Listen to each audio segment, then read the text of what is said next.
Okay, so really coming together now. Now you might be able to see down here we've got the cockpit unmasked, the front end of it, a little bit of dust down there. To be honest, paintbrush, bit of normal water on it, give it a wipe round, scoop it out and everything else like that. And then you can normally slip a little bit of tissue, kitchen roll down in there as well if you need to get those out. Pretty much okay everywhere. We've done the navigation lights, thinned clear paints. Obviously in this case we're going to be using XF27 and wherever the green one is, the green version of that as well. If you thin it, you only have to do one half of the light, so do the bottom as I always do. Do the bottom half, that way it looks green from the top. You might be able to see it down here on that one. So, cockpit time. Let me just move that gently out of the way. So, it's always a bit of a problem. If you've given this multiple coats like this has had, I think this cockpit now with the clear coats on there, we must be well into double figures now. So, the best thing to do is just come along with your blade.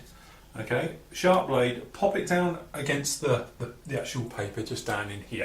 If I bring it in closer you can see.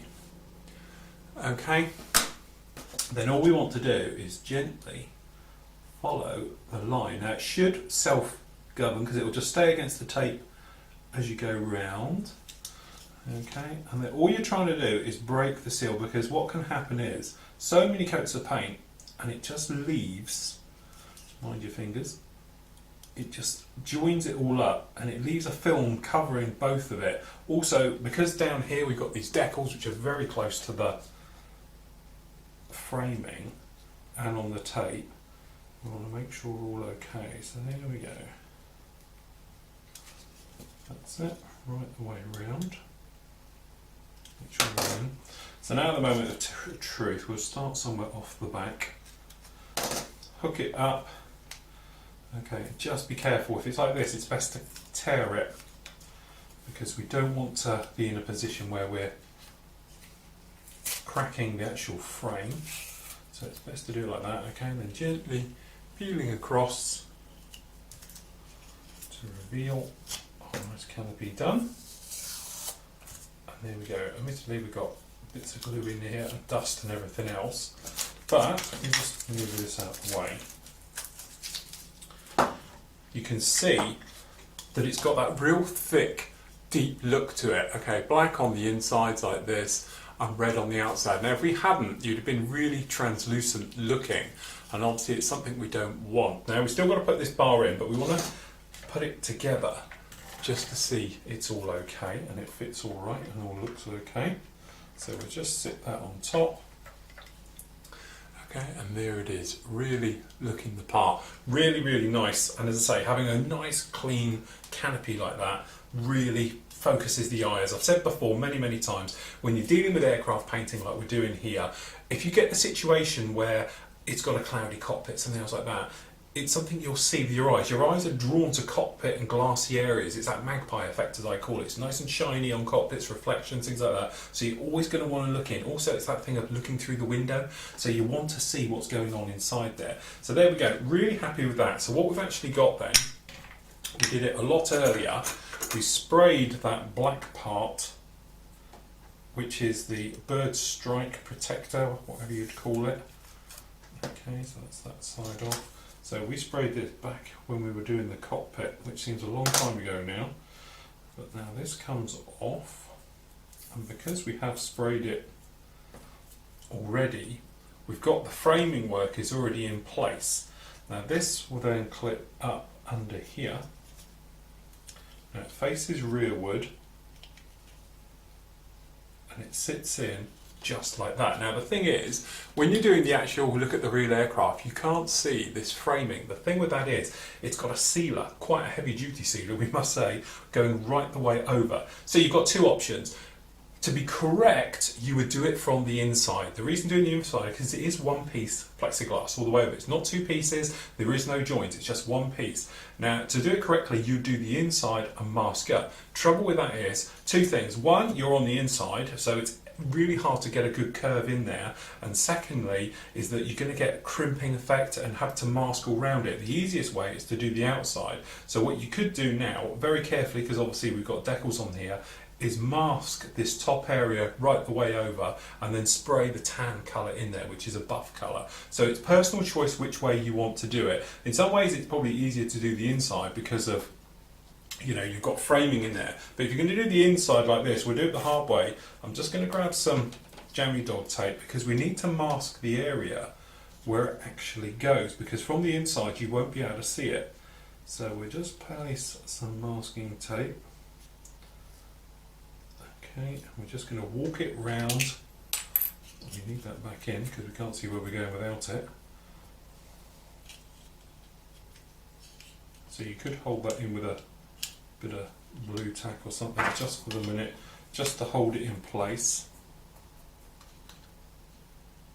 Okay, just be careful how you're using that and pushing it around, because, as I say, clear parts do have a nasty habit in my history of doing this over the years of cracking. Okay, so that's them in, so we just bend it round very lightly.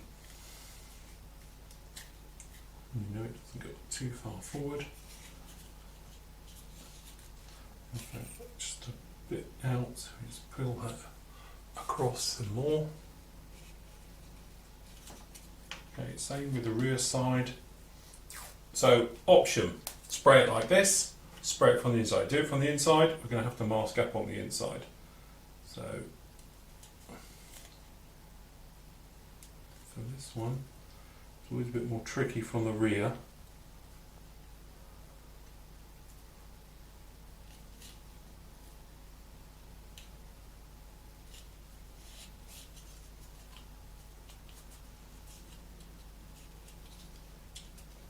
Have it. So if you didn't do it from the inside now, what you'd have to do now is repeat that from the inside looking out. So doing it on the inside is quite tricky because of how it getting in here without cracking the inside. So we just place that one in there.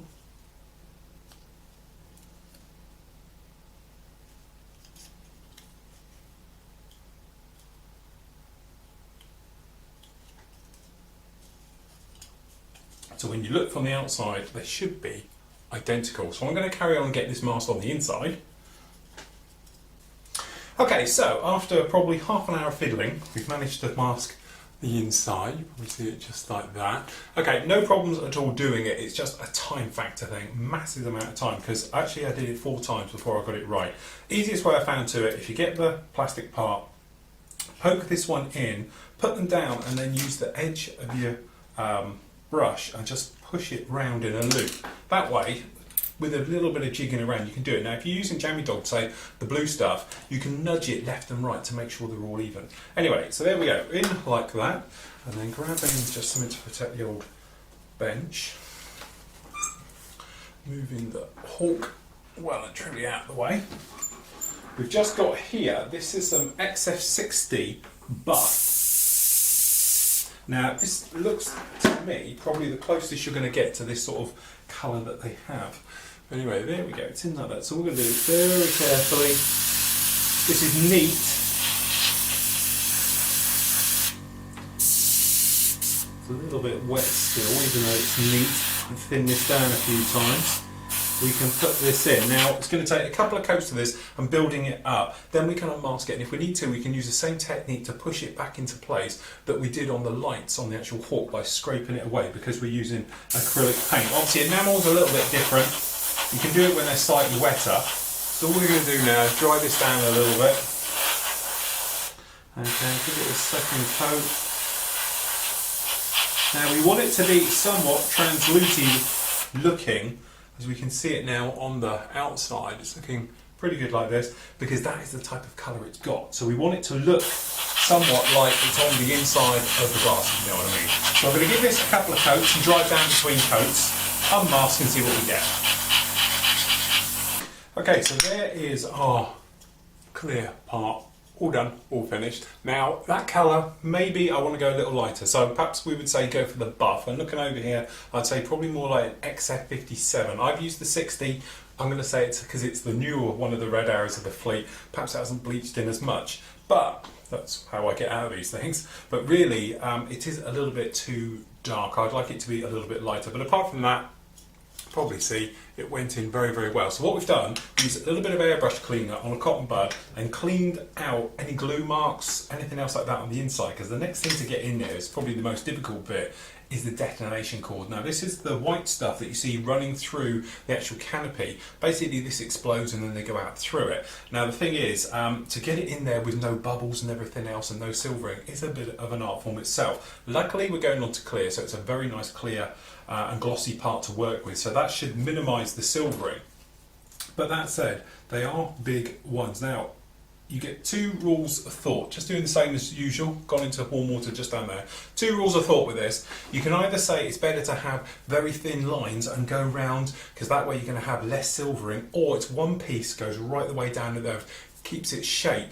I don't know which is right, it's one of those ones, you know, it's one of those straw, you know, whichever straw you want to go with it. But as I say, personally, I think I would prefer to have one piece. In the ideal world, what I would like to have seen is that, we've covered this before, many other kit, is where it's actually got it recessed panel lined on the inside. Then you can come along with something like the white wash that we do, pop it in, let it dry and wipe it out. It's a 2-minute, the most simplest job, gives excellent results with it. We've used it on the Harriers before and things like that, would have worked great here. Unfortunately we don't have that option because it's just not there.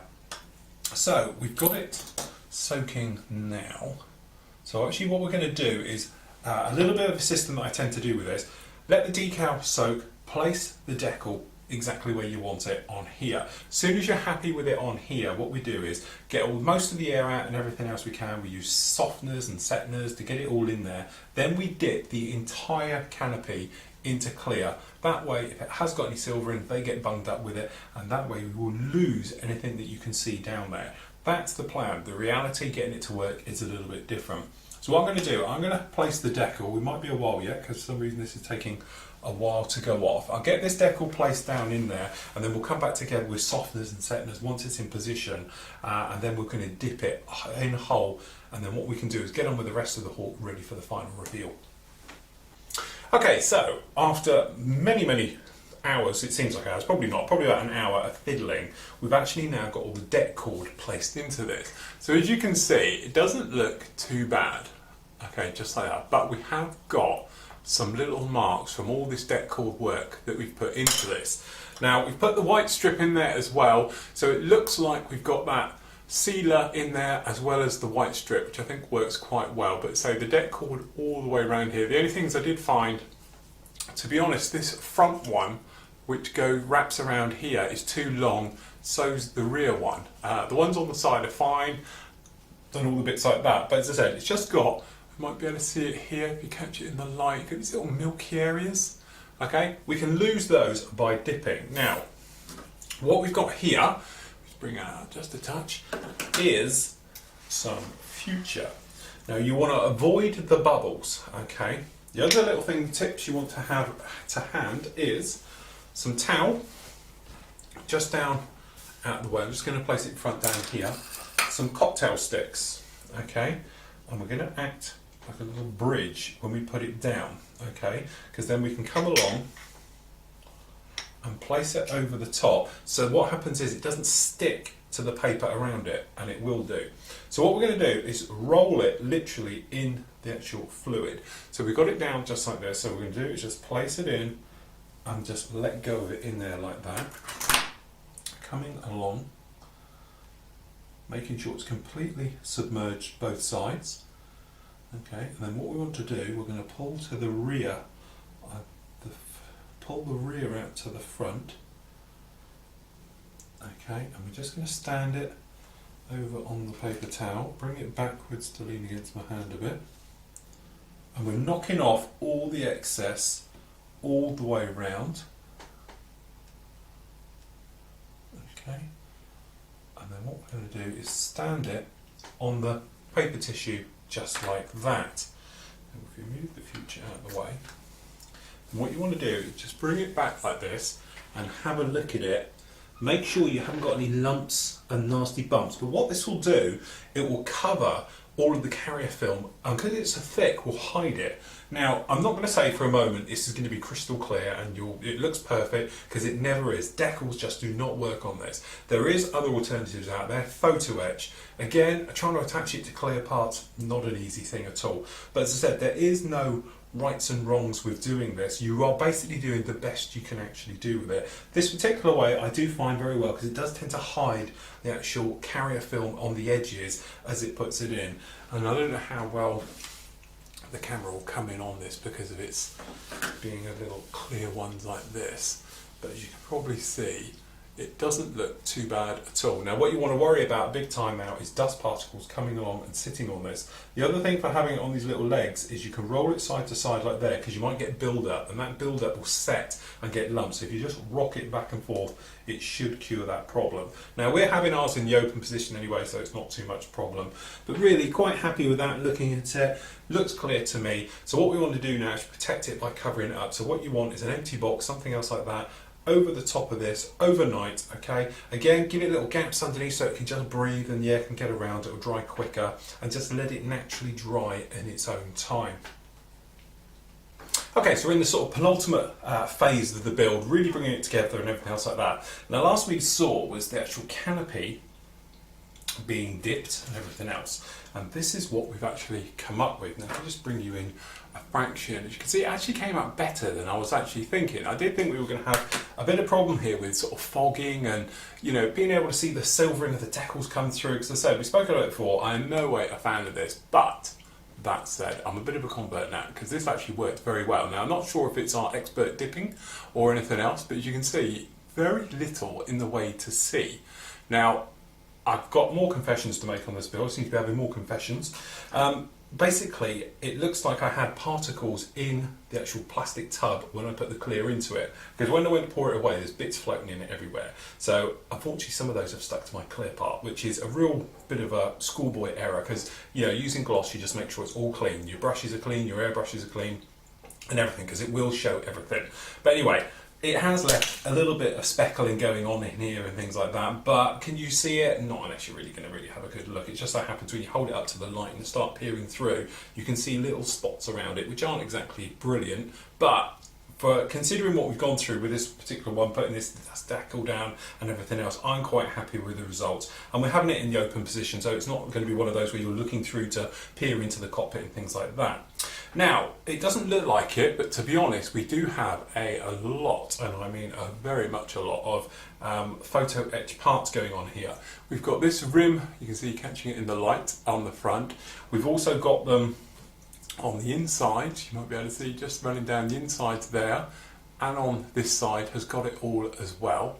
And you can probably see standing out quite nicely along here is a hinge system. Now it's pretty straightforward, it's just when you're folding, especially long bits of photo etch, it's quite tricky to sort of not get it to sort of have a wavy line through it. So try and keep it flat, bend it up, and if you do, using long snips like we did here, do half, then the other half, and then crimp your way down through the middle. And if you need to, place it on a firm surface, not a cutting mat, a hard surface, so like worktop or a glass board, something like that, and just flatten it out with a blade.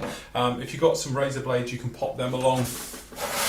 To be honest, I have this little gadget here that literally you push down and it gives you a razor blade, and it's a nice fresh one. You can place it down like this and bend and fold up and take it around as you go. Nice thing with this is when you're done with them, you poke them at this end and it disposes of it all nice and safely. Then when you want the next one, you press your button and you've got your next blade to go. So it is quite handy without having to try and cut your hands off using this thing. So that's how I did it. Crimped and then use the razor blade just to flatten it all down. Now there's quite a few little bits going on here, and when you do look at these instructions, you might be able to see them here. We should walk you out a little bit. This is the instruction part for doing all this photo etch, and really what we've done all these areas you can see here and around. Some of them we've put in, some we haven't. To be honest, we've got all these little number 66s. You're going to have to be really good to see this, so I'm not bothering with it. I'm not putting in the plastic strut either because I'm going to be relying on the glue strength holding this on rather than a piece of plastic peg, which is how it could slot in and out. I don't think it's going to work. It's going to ping off, to be honest, because what it is, you've got a little hole just down inside of the canopy fit that goes just down on this side down here, and the idea is you have a peg coming off, so when it comes along it slides in and in you go. Is it worth? I don't know. Personally, I think I'd knock it off, so it seems to be more hassle than not. So what we've got here, we've got a couple of other little ones just to go on. Now I'm using crystal clear for this. The great thing about using crystal clear over gator glue does the job, don't get me wrong, it goes down, but crystal clear tends to go off a little bit faster. So if you're using it for tiny little bits of photo etch, it does come in quite well, because what you can do, you can come along, check your references to where this part's going to go. I think it's going to go roughly around about here. Okay, so we put down a decent blob just on there like that, and then we're just going to come in with this one. You can sort of see the way it sort of fits in. It sort of sits on this blob. So by using your tweezers or a blade or whichever way you want to do it, you can sort of half position it in, and it sits in like that. Decent blob again, reference to where this one goes. This one's going to go in the middle here. Okay, just bring you in. Then we grab him again. Again, it's this type of R-shaped business, and there's a little tiny bit of photo etch which goes into it as well, but again, if you see it or not is another matter. So when you put this type of thing on using clear glue, make sure you give it a nudge into it. Don't let it sit on the top of the skin. Make sure it pierces in and gets grabbed onto it. Otherwise it's not. You might be able to see we've got a couple of other little bits going on down in here as well. They're just different latches and things like that, but said 90% we're not going to see those tiny little ones along there. They will be a mess, so we'll put them in. Now we've got to put the handles on as well. So we've got those down here, and we've got tiny little mirrors to go on, so we'll just snip these free. So it's just nipping with the top of the scissors, just nipping off the last tiny bit. That way you don't get any peg type marks. Okay, sit on your finger, drop them down. What you can also do if you want to, call it a safe zone. The little tip that I used to use upturned little pots and put them down, but you find they blow away. So what I tend to do is I'll make a zone on the cutting mat.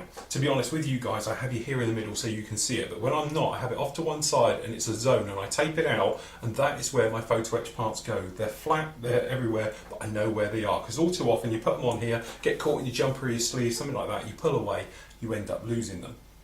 So we've got these to go on here. So what we're actually going to do, we've got these two to go in, so we're going to again spot, we're going to put down a tiny little bit of glue. I'll tell you what, I'll put it on here so you can see. Pop this down on here, then we're just going to grab our handles. So we've got them in, and then you come in with the glue, and we're going to make little balls on the end of the handle. Okay, and then we're going to come along with this and then work out where they all go. These, you don't want that to happen ideally, you don't want them flicking off. These do tend to come into the middle.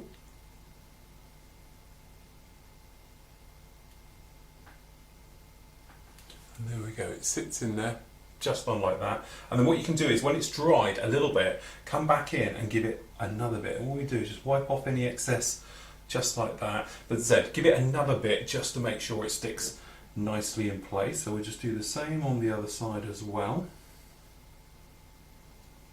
So little feet, one on there, one on there, and then again check our reference to where it comes in.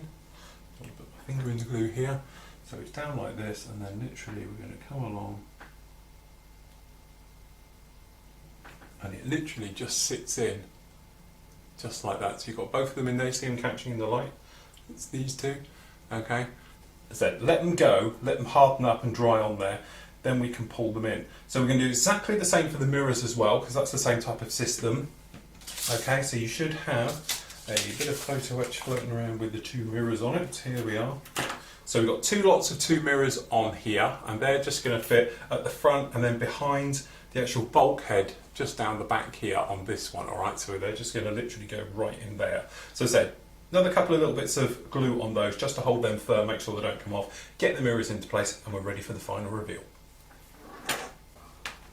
Okay, and there we go. We just finished off the last few bits on this one, so we've actually put in the exhaust system. Oops, and I've done it again. That's the fourth time I've broke that off. That's the PTO tube on the front, it keeps snapping off, and I've done it again, so that's another fix. Basically, on the back end, you might be able to see up here, we've put in the tailpipe. Now, I used a little bit of bent metal, just a little piece that I had lying around. Okay, bent it 90 degrees and poked it in, so that was in. At the same time, you can probably see as well, we've got the speed brake semi-deployed. Because we're in the power down position with this, I thought we'd have it as if it's just a little bit relaxed and hanging down. Now looking at my reference photos, it doesn't seem to have it. It seems to be either up or down. But I thought it just nice little touch, and it gives it more better lines because we've got the canopy open. I thought it'd be nice to have the speed brake. It'd be nice to have the flaps down, to be honest, but obviously it wasn't an easy thing to do on this particular kit straight out of the box.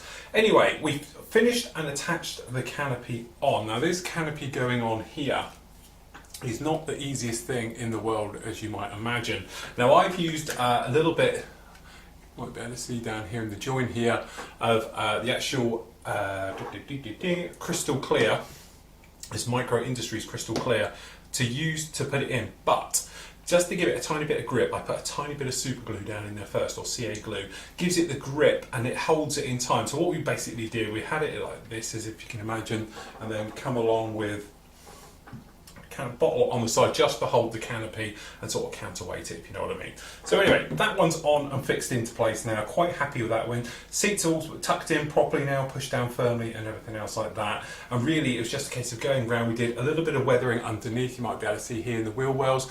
Ink wash, very thin down, and just give it a gentle rub just to really accentuate things, just get the panel lines moving a little bit more, give it a little bit of depth and grime in there. It's been a lovely build, really enjoyed this one. We've done lots of things photo etch wise on this one. It's a nice to get away from the resin. The resin's great, but sometimes it's nice to have photo etch, especially this nice colour photo etch that we've used in here to such nice effects that we've actually gone round. We see in here in the cockpit section, it really does lend itself very well to this model because it's got a nice big open canopy, and I don't think I've ever put so much photo etch on the inside of a canopy. If it's closed, I wouldn't bother because you're never going to see it. Having it open, it's well worth putting it all in there. And as I said, it's one of those things, you don't have to use every single bit. I've got lots of it left over to do various other little things and, you know, spares box perhaps, things like that, but I didn't want to put every single thing in because most of them you can't see, and certain other things like round with the wheel wells and the gear and everything else, you're not going to see it in there because it's going to be down. Canopy, things that are noticeable, I'll spend a little bit more time on. But that's what we're saying with this entire build, it's personal preference. You know, I have made a few little errors on this one, as we spoke about. This banding at the back, now I don't even notice it. You know, it's very hard to actually notice. Now it's all together. You know, unless you're looking dead on and think, hold on a minute, the tail, the blue, that's not the wrong place, the white slightly should be further forward, you don't really know. We also went around and we put these leading edge extensions, you might be able to see them on the silver, free-handed those in. They're quite important, they all have them, all the hawks, and most people tend to sort of miss that when they're doing it. But say, drop a silver, freehand, cut it in, no problem at all, or you could mask it if you wanted to put those on. As I said, all the clear work, to be honest, is all push fit as well. There's not even any glue holding that on, it's just pushed in, as is all these antennas and aerials on this one. And one down the side here on the front. This one, to be honest, has got a little bit of glue, and it's the only one with that, and the front one that we've just broken off again. And as we do this, I'll just show you how to fix them when they break. What I tend to do, tiny bit of glue, literally smallest amount you can imagine on the end. Okay, if we just get this in the camera shot, and then what we do, I just come along, put it on the front, and then what I do is I pull it off and then reseat it back on. And then normally it sticks, always the way, it won't today. And there we go, it's on. By pulling it away, it makes the bubble jump across to the other side, so you've got two halves of it, and then it goes together, put on. When that's dried off, what I actually do is I'll give it a touch of paint just over the top, and it'll put it all in. But as you can see, it's all on there now. It's been a great kit, and I must admit, as I said, it's probably going to be my kit of the year, or certainly is to date. For the price, you know, you're talking £15 for the basic plastic kit. If you didn't want to mess around with all this photo etch, you would still have a fantastic model, especially if you're going to do it gear up, canopy closed. Okay, this would make a stunning model because you're not going to need any of this photo etch work we've put on it. Yes, it is expensive, it's £47 for this photo etch set, which we've used, and to be honest, as we've said, a couple of bits we haven't even used. We haven't used the mask set because I couldn't be bothered with it. And I've got remove before flight tags, which is obviously something you could put on with a later date. But really, I didn't want to hang them all over it because we haven't got any access for getting in and out. So I just wanted to look like canopy open, just powered down type of thing like this. We worked a lot on gloss work. As I said, personal preference way to it. I was working with this one of starting off with thinner paint, lower air pressure. We were using self-leveling, basically cellulose thinners on this instead of acrylic thinners to giving this nice finish. We had a bit of trouble obviously with the colour of the paint, but soon fixed that problem by, you know, basically doing what us modelers should do, making it right as best as we can. We're not trying to make it perfect, we're just trying to make it as best as we can. So that's what we certainly did, changed the colour a little bit, a couple of coats of gloss. Worked out with a few little problems we said with the decaling and the placement for putting this white work in, but I think you agree it really turned out really nice. And certainly this bottom bit, you know, when you think this lovely red arrow, all that work we did down there, unfortunately when it is, you know, like this, you don't see it. So it would be nice to do this kit really in flight, something like we did with the Tomcat, perhaps gear up and put it up at an angle with this nice spray work that we did down on the underside. It's been a great build. I really enjoyed this one. It's nice to do things so much on a budget in different ways, but then we blew the budget really by a photo edge. But we're saying really if we can keep it sort of £50, it's a bargain in this day and age. I enjoyed it, I hope you enjoyed it, and if you did, join me again next time.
You